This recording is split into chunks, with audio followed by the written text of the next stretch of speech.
নমস্কার বন্ধুরা, আহারে বাহার রান্নাঘরে আপনাদের সবাইকে স্বাগত। আজকে আমি একেবারে সাধারণ একটা ডাল রান্নার রেসিপি আপনাদের সাথে শেয়ার করব।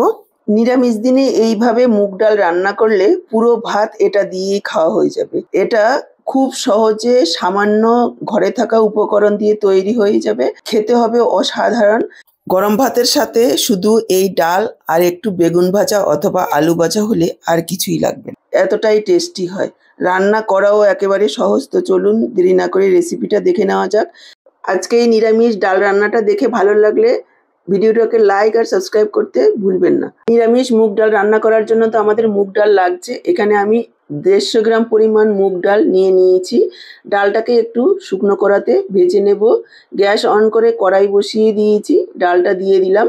প্রায় 2 থেকে 3 মিনিট মিডিয়াম লো ফ্লেমে রেখে এভাবে নাড়াচাড়া করে ডালটাকে ভেজে নেব, যাতে কাঁচা গন্ধটা চলে যায়। খুব বেশি কড়া করে ভাজবো না, বেশি কড়া করে ডাল ভাজলে ডাল সেদ্ধ হতে সময়ও বেশি লাগবে আর স্বাদও ততটা ভালো হবে না। হালকা ভাজলে খেতে ভালো লাগবে। এইভাবে একটু ঘন নেড়ে ডালটাকে ভাজবেন, এতে করে কি হবে, চারিদিকে ডালগুলো ভালোভাবে ভাজা হবে। আর একটু আস্তে আস্তে বা হালকা ভাজলে ডালগুলো একদিকে কালার চলে আসে আর অন্যদিকে ডালগুলো ভালো ভাজা হয় না। দেখুন 2-1টা ডালের হালকা কালার এসছে। এবার আমি ডালের মধ্যে দিয়ে দিলাম জল।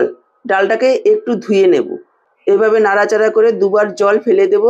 তারপর জল দিয়ে ডালটাকে এই কড়াতেই সেদ্ধ বসিয়ে দিচ্ছি। এখানে আমি প্রায় 3 কাপ পরিমাণ জল দিয়ে দিচ্ছি। এই 3 কাপ জলে ডালটা সেদ্ধ হয়ে যা জল থাকবে তাতেই হয়ে যাবে। আর আপনারা যদি মনে করেন জলের পরিমাণ এখন কম দেবেন, তাহলে গরম জল সাইডে রেখে দিতে হবে, যদি প্রয়োজন হয় দিয়ে দিতে হবে। দিয়ে দিলাম পরিমাণ মতো লবণ। তারপর এইভাবে একটু ঢেকে দিচ্ছি। যখন এইভাবে উপরে ফেনাটা ভেসে উঠবে, সেই ফেনাটাকে কেটে ফেলে দিতে হবে অবশ্যই, কেননা এই ফেনাটা ডালের নোংরা, এটা আমাদের শরীরের জন্য ভীষণই খারাপ। এভাবে 2 থেকে 3 বার ডালের ফেনা ভেসে উঠবে, সেই ফেনাগুলোকে কেটে ফেলে দেবেন আর ঢেকে দেবেন মিডিয়াম লো ফ্লেমে রেখে। ডালটাকে 7 থেকে 8 মিনিট রান্না করে নিতে হবে, তাতে করে ডালটা খুব সুন্দরভাবে সেদ্ধ হয়ে যাবে। ডালটা ফুটে আসার পর 7-8 মিনিট রান্না করে নিতে হবে। আমি কড়াতেই সেদ্ধ করছি, আপনারা চাইলে প্রেসার কুকারেও সেদ্ধ করে নিতে পারেন। সেক্ষেত্রে যতটা ডাল তার ডবল জল দিয়ে পরিমাণ মতো লবণ দিয়ে 2টো সিটি মারলেই ডালটা খুব সুন্দরভাবে সেদ্ধ হয়ে যাবে। তবে কড়াতে সেদ্ধ করা ডালের টেস্টই আলাদা। ডালটা সেদ্ধ হতে থাকুক। এই সময় দেখুন আমি এখানে নিয়েছি একটা চিচিঙ্গা। চিচিঙ্গার পরিমাণ আপনারা নিজেদের প্রয়োজন অনুসারে কম বেশি করে নেবেন। এখানে চিচিঙ্গার পরিবর্তে আপনারা আপনাদের পছন্দ অনুযায়ী যে কোনো সবজি নিতে পারেন, যেমন পটল, ফুলকপি, বাঁধাকপি, যেমন খুশি সবজি নিয়ে নিতে পারেন। এটা ঘরোয়া রান্না, যে কোনো কিছু দিয়েই রান্না করা যাবে নিজেদের পছন্দ অনুযায়ী। চিচিঙ্গাটাকে দেখুন উপরের খোসাটা এইভাবে একটু ছাড়িয়ে নিলাম, হালকা খোসাটা ছাড়িয়ে নেওয়ার পর চিচিঙ্গাটাকে ধুয়ে নেব, তারপর কাটবো। এইভাবে আমি একটু ব্যাকা করে কাটছি দেখার সৌন্দর্যের জন্য। আপনারা যেমন খুশি করে কেটে নেবেন। কাটার পর দেখে নেবেন যাতে বীজগুলো শক্ত না হয়। যদি বীজগুলো খুব বেশি শক্ত হয়ে যায় চিচিঙ্গার, তাহলে বের করে ফেলে দেবেন, কেননা চিচিঙ্গার বীজ শক্ত হয়ে গেলে সেটা খেতে ভালো লাগে না। যেহেতু আমার চিচিঙ্গাটা একেবারে কচি, সেজন্য আমি আর ফেলছি না, কাটার পরে আর ধোবো না। আর এখানে নিয়েছি আমি প্রায় 1.5 ইঞ্চি পরিমাণ আদা। যেহেতু সম্পূর্ণ নিরামিষ, পেঁয়াজ রসুন ছাড়া, একটু আদার পরিমাণটা বেশি দিতে হবে, তাহলে খেতে ভালো লাগবে। আর নিয়েছি 4টে কাঁচা লঙ্কা। যেহেতু কাঁচা লঙ্কার ঝালটা একটু কম, সেজন্য আমি 4টে নিয়েছি। ঝালটা আপনারা নিজেদের পরিমাণ বুঝে নেবেন। এবার মিক্সচার জারে নিয়ে জল না দিয়ে এইরকম একটা পেস্ট বানিয়ে নিয়েছি দেখুন। আর সাইডে বসিয়ে দিয়েছি আরও একটা কড়াই, দিয়ে দিচ্ছি সাদা তেল। এখানে আমি 2 টেবিল চামচ পরিমাণ সাদা তেল দিয়ে দিয়েছি। এর পরিমাণ আপনারা নিজেদের ইচ্ছে মতো কম বেশি করে নিতে পারেন। আর আমি সাদা তেলে করছি, আপনারা আপনাদের পছন্দ অনুযায়ী যে কোনো রান্নার তেল দিয়েই করতে পারেন। তেল গরম হয়ে যাওয়ার পর দিয়ে দিলাম একটা তেজপাতা আর একটা শুকনো লঙ্কা টুকরো করে দিয়েছি। শুকনো লঙ্কাটা অবশ্যই টুকরো করে দেবেন, এতে করে কি হবে, লঙ্কাটা ভাজা হলে লঙ্কার যে একটা গন্ধ সেটা তেলের সাথে মিশে যাবে, এতে করে ডালের টেস্ট বাড়বে। আর দিয়ে দিলাম 1/2 চা চামচ গোটা জিরে, 1/4 চামচ হিং। হিং যদি আপনাদের কাছে থাকে অবশ্যই দেবেন। মুগ ডালে হিং ফোড়ন দিলে এর স্বাদ পুরোপুরি পাল্টে যাবে, খেতে অসাধারণ টেস্ট হবে। আর হিং দেওয়ার সময় অবশ্যই লো ফ্লেমে দেবেন, তা না হলে কিন্তু হিং পুড়ে যাবে। হিং দিলে যেমন স্বাদ বাড়ে, সেরকমই হিং পুড়ে গেলে কিন্তু এর স্বাদ নষ্ট হয়ে যায়।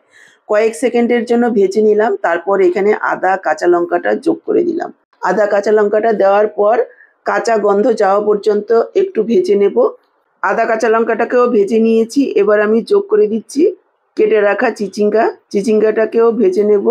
দিয়ে দিচ্ছি পরিমাণ মতো একটু লবণ, হাফ চা চামচ হলুদ গুঁড়ো। লবণ আর হলুদ দিয়ে একটু নাড়াচাড়া করে নেব। এখানে অল্প পরিমাণে একটু জল দিয়ে দিচ্ছি যাতে মশলাটা না পুড়ে যায়। এবার মিডিয়াম লো ফ্লেমে রেখে এইভাবে একটু নাড়াচাড়া করে ঢেকে দেব। ঢাকা দিয়ে প্রায় ৩-৪ মিনিট একটু ভাজা ভাজা করে নেব। দেখুন ঢাকা দিয়ে প্রায় ৩-৪ মিনিট একটু ভাজা ভাজা করে নিয়েছি। চিচিঙ্গাগুলো প্রায় 80% সেদ্ধও হয়ে গেছে। এদিকে ডালটাও প্রায় ৭-৮ মিনিট সেদ্ধ করে নিয়েছি। ডালটা খুব সুন্দরভাবে সেদ্ধ হয়ে গেছে, একেবারে গলে যায়নি, ফাটা ফাটা হয়েছে, এইরকমই সেদ্ধ করে নিতে হবে। ডাল একেবারে গলিয়ে ফেললে ফেনা ফেনা হয়ে যায়, খেতে ভালো লাগে না। এবার সেই ডালটাকে আমি এর মধ্যে ঢেলে দিলাম। এখানে আমার আর আলাদা করে জল দেওয়ার প্রয়োজন হয়নি, যেহেতু একবারেই বেশি পরিমাণে জলটা দিয়ে দিয়েছি, ডাল সেদ্ধ হয়ে যে জলটা রয়েছে তাতেই হয়ে যাবে। আপনাদের যদি প্রয়োজন হয় এখানে পরিমাণ মতো জল দিয়ে ডাল যতটা পাতলা করবেন সেই পরিমাণ জল যোগ করে দেবেন। এটা চাইলে আরও একটু ঘনও করতে পারেন, চাইলে আরও একটু পাতলাও করতে পারেন। এবার আমি যোগ করে দিলাম ১ চা চামচ চিনি, যেহেতু সম্পূর্ণ নিরামিষ একটু চিনি দিলে খেতে ভালো লাগবে। আপনারা চাইলে চিনির পরিবর্তে এখানে গুড়ও ব্যবহার করতে পারেন। আর রান্নায় যদি চিনি পছন্দ না করেন তাহলে স্কিপ করবেন। তবে একেবারে অল্প তেল মশলায় একটু মিষ্টি দিলে খেতে ভালো লাগবে। যোগ করে দিলাম ১ চা চামচ ঘি। আরও একবার মিশিয়ে নেব আর মোটামুটি আরও ৪-৫ মিনিট এইভাবে একটু হাই ফ্লেমে ফুটিয়ে নেব। দেখুন আরও ৪-৫ মিনিট ফুটিয়ে নিয়েছি। চিচিঙ্গাগুলো খুব সুন্দরভাবে নরম হয়ে গেছে, এর থেকে আর বেশি সেদ্ধ করব না। ডাল এখন যেমন ঘনত্ব দেখাচ্ছে, ঠান্ডা হওয়ার সাথে সাথে আরও একটু ঘন হয়ে যাবে। এখানে আর কোনো রকম মশলা দেওয়ার নেই, অলরেডি আমি যা দেওয়ার দিয়ে দিয়েছি। একেবারে তৈরি হয়ে গেল খুব সহজভাবে দারুণ টেস্টি একটা ভেজ ডালের রেসিপি। দর্শক বন্ধুরা, এইরকমই সহজ দারুণ টেস্টি অনেক নিরামিষ রেসিপি রয়েছে আমার এই আহারে বাহার রান্নাঘর চ্যানেলে, চাইলে আপনারা দেখে নিতে পারেন। আজকের এই সম্পূর্ণ নিরামিষ ডালের রেসিপিটা একেবারে সাধারণ হলেও এর স্বাদ কিন্তু অসাধারণ। এখন যেমন ঘনত্বটা করেছি, এটা ভাত দিয়েই খেতে ভালো লাগবে। আপনারা যদি রুটি দিয়ে খেতে চান তাহলে আরও একটু ঘন করবেন। এবার আমি গ্যাসটাকে অফ করে দিয়ে সার্ভ করে দিচ্ছি। যেমন টেস্টি তেমনই স্বাস্থ্যকর। গরম ভাতের সাথে শুধু এই ডাল আর একটু বেগুন ভাজা অথবা আলু ভাজা হলে আর কিছুই লাগবে না। পুরো ভিডিওটা দেখে কেমন লাগলো কমেন্ট বক্সে জানাতে ভুলবেন না। ভালো লাগলে লাইক শেয়ার করে দেবেন। আর আমার থেকে এরকমই নতুন সহজ রেসিপিগুলো পাওয়ার জন্য চ্যানেলটাকে সাবস্ক্রাইব করে সাথেই থাকবেন। আজকে এই পর্যন্ত, আবার চলে আসবো এইরকমই দারুণ টেস্টি কোনো রেসিপির সাথে। সবাই ভালো থাকুন, সুস্থ থাকুন।